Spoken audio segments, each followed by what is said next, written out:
2007, Kenya was burning. Contested presidential election results had led to bloodshed and threatened to bring East Africa's biggest economy on its knees.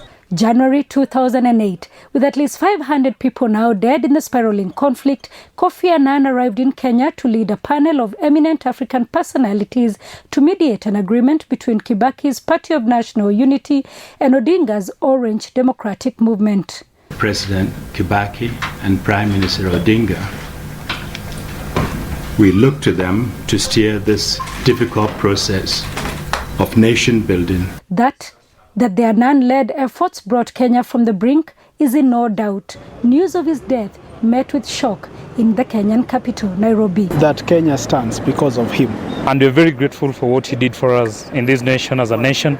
He brought peace when there were a lot of chaos during 2007. I believe were it not for him, we would have burned down a really great country. In fact, we have really lost a very good man. May God rest his soul in eternal life.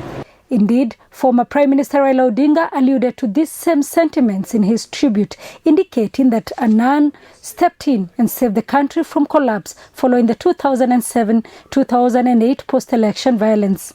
Other parts of the continent are, however, littered with cases of conflicts that he failed to stop while at the helm of the UN, including the bloodshed in Sudan's Darfur region, as well as the civil war in Somalia and the Rwandan genocide. The climax of the mediation, led by Kofi Annan, was the signing of a power-sharing agreement by Mwai Kibaki and Raila Odinga.